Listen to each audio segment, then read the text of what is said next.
Sir आपने first wave भी देखा, सेकंड वेव भी देखा, कौन सा ऐसा वो मंजर था जो कि आपको भी हिला दिया था? सच मायने में तो दिल्ली में कई बार ये लगता था कि इंसान नहीं मर रहे, इंसानियत ही मर रही है। जो गुरबानी में लिखा था ना कि सुख में आन बहुत मिल बैठत, रहत चहोदिस घेरे, विपत परी सभी संग छाड़त को नावत नेरे। सामने लाश पड़ी होती थी और बच्चे हाथ लगाने से मना कर देते थे, पत्नी मना कर देती थी, भाई मना कर देते थे। हमने अपने हाथों से एक 5 साल की बिटिया का लाश भी उठाया जो कोरोना से डेथ हुई थी, उसका नाम परी था। और मैंने एक 26 साल की बच्ची जिसकी शादी को 11 दिन हुए थे, जिसके हाथ में लाल चूड़ा था, उसकी लाश भी अपने हाथों से जलाई है। घर से कोई नहीं आया था। एक ऐसी भी मैंने मां देखी जिसके पेट में बच्चा था, उसके घर में पहले पति की मृत्यु हो गई, फिर ससुर की हो गई, एक उनके परिवार में वो डेथ हुई और खुद से लेडीज की भी डेथ हो गई। She was pregnant I think 9th month. और उसमें जो बहुत भयानक हादसा ये हुआ कि जब उसको क्रीमेट कर रहे थे तो मुझे मेरे एक ड्राइवर ने बताया आके कि उस बच्ची के क्रीमेशन के समय बच्चा पेट में से बाहर आ गया है। बहुत दर्दनाक हादसा था, वो देखा नहीं जाता था। ये समझ लीजिए कि एक साथ 2 मौतें हुई हैं। वो बच्चा जो बेचारे ने अभी दुनिया देखी भी नहीं थी, इस दुनिया में उसने धरती पे अभी जन्म भी नहीं लिया था और वो भी चला गया। उस कहर को हम भूल नहीं सकते हैं। इसके अलावा भी ऐसे ऐसे जो दृश्य थे कि एक परिवार से 4 मौतें हो रही हैं, लाशें आ रही हैं लगातार। एक माँ मेरे पास आके बैठ जाती है और मैं कहता हूँ कि माता जी आपको तो मैंने 15 दिन पहले भी देखा है। और वो माँ कहती है कि बेटा आज मैं दोबारा विधवा हो गई हूँ। तो मैंने कहा दोबारा विधवा वाली बात समझ नहीं आई माता जी। कहने लगे 15 दिन पहले मेरे पति की डेथ हुई थी। मैं इस उम्मीद में थी कि चलो 31-32 साल का बेटा है, अभी मेरा बेटा भी रहेगा, पति भी बनेगा, मुझे पालेगा। आज वो आसरा भी चला गया।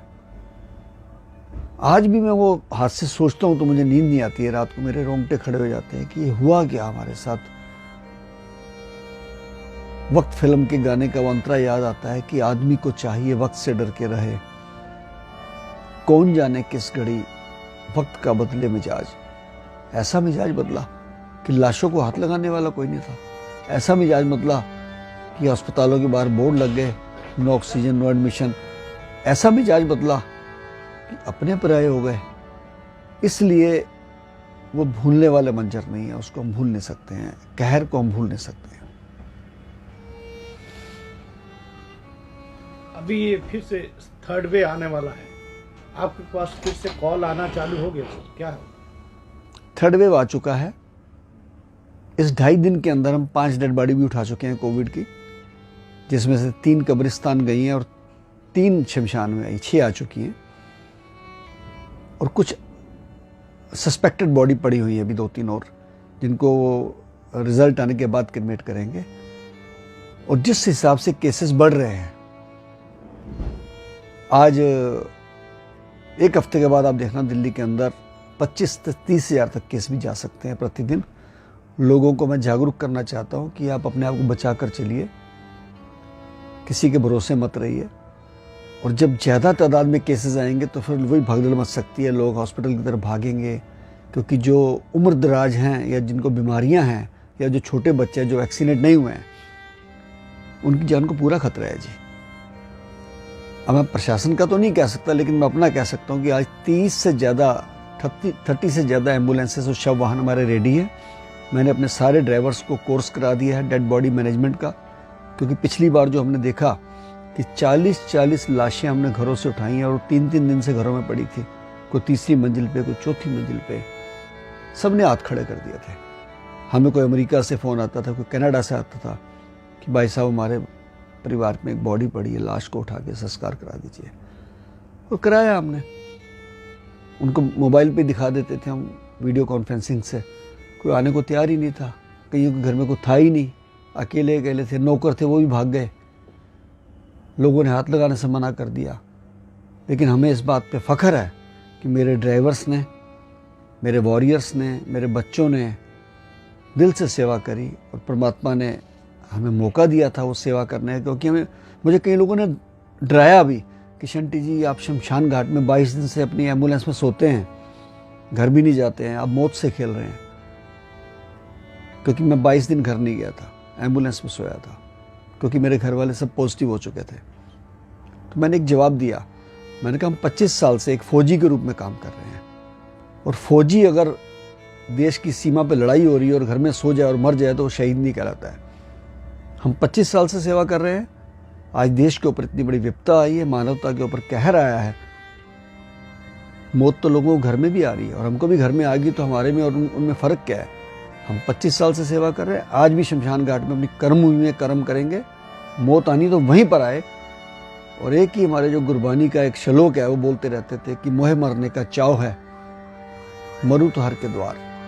और परमात्मा ने सेवा भी कराई और खुद कराई, हमने नहीं करी। सच बोलूं मैं आपको, हमने घर में कभी 10 किलो की बाल्टी नहीं उठाई। वहाँ हम 80-80 किलो लकड़ी उठाते थे, दिन में 50 बार उठाते थे, 150-200 बॉडी को क्रिमेट कराते थे। पता नहीं कहाँ से हिम्मत दी परमात्मा ने, दिन रात नहीं देखे हमने, कब दिन हुआ कब रात हुआ, भूख लगी नहीं, रोटी खाई नहीं, लेकिन बहुत ईश्वर ने शक्ति दी और हमने अपनी सेवा करी है। 4200 डेड बॉडी क्रिमेट करना कोरोना की, ये मजाक नहीं था, लेकिन वो शक्ति ईश्वर ने दी और हमने करा। और आज मैं धन्यवाद करता हूँ कि राष्ट्रपति जी ने हमारे शहीद भगत सिंह सेवा दल को पद्मश्री भी दिया। सर, फर्स्ट वेव में आपके पास कितने एम्बुलेंस था, उसके बाद आपने कैसे कैसे एम्बुलेंस को बढ़ाया सर? पहले हमारे पास 12 एम्बुलेंस थी कुल। जब प्रशासन ने हमें कहा था कि शंटी जी आप कितनी एम्बुलेंस दे सकते हैं, मैंने कहा सारी दे देंगे, हमारा क्या है। लेकिन दूसरे आते आते फिर हमारा 18 हो गई और तीसरे के उसके बाद तो बहुत डिमांड आई। फिर लोगों ने हमारी तरफ रुख भी किया कि नहीं शंटी जी, शहीद भगत सिंह सेवा दल काम करें, हम आपकी मदद करना चाहते हैं। अक्षय कुमार जी ने 2 एम्बुलेंस भेज दिया हमको, महिंद्रा के मालिक आनंद महिंद्रा जी ने भेज दिया, हमारे को स्लीप वेल कंपनी ने भेज दिया, बजाज अलायंस ने भेज दिया, MM पाल सिंह गोल्डी जी ने, मतलब ऐसे ऐसे लोग सामने आने शुरू हो गए। किसी ने लकड़ी भेज दी, किसी ने हमें PP किट भेज दी, मोर्चरी बैग भेज दिए। सो मैनी मतलब लोगों ने हमारी मदद के लिए आगे आके मदद करने का सिला उठाया। मैं उसके लिए उनका धन्यवाद करता हूँ। आज एम्बुलेंसों का एक बहुत बड़ा काफिला मेरे पास है, इतना शायद डेड बॉडी उठाने का दिल्ली की सरकार के पास भी नहीं होगा। कभी आपके ड्राइवर भी डरे हैं सर? जब हमारा ड्राइवर डेथ हुआ पहले कोविड में, तो मेरे ड्राइवर्स थोड़ा डर गए, मेरे ड्राइवर थोड़े झिझके कि हमारे भी बाल बच्चे हैं, हम कैसे करेंगे। और लेकिन ईश्वर ने मुझे शक्ति दी, मैंने उनको समझाया। मैंने कहा यार देखो, हम फौजी हैं, सामने एक देश से लड़ाई होगी, हमारा एक जवान शहीद हो गया, क्या हमको पीछे भागना है या आगे बढ़ना है? तो मेरे ड्राइवर्स ने कहा कि सर हमने पीछे नहीं भागना, आगे बढ़ना है। और हम आगे बढ़े, जीत के आए, कोरोना को मार के आए। ईश्वर ने हिम्मत दी, फिर काम किया दोबारा। पहली बार 1366 डेड बॉडी कैरी की थी, दूसरी बार हमने 2800 से ज़्यादा डेड बॉडी को क्रिमेट किया, पेशेंट्स अलग किए। मैं समझता हूँ ये सारी हिम्मत हमें ईश्वर ने दी, और वो शक्ति, वो ताकत शायद हमारे अंदर नहीं थी जो ऊपर वाले ने हमें बख्शी। और आज वो तीसरा दौर भी आ गया है, हम तैयार हैं। ईश्वर ना करे कि वो मंजर आए, लेकिन हमारे काम करने की जो शक्ति, ये जज्बा है, बुलंद है।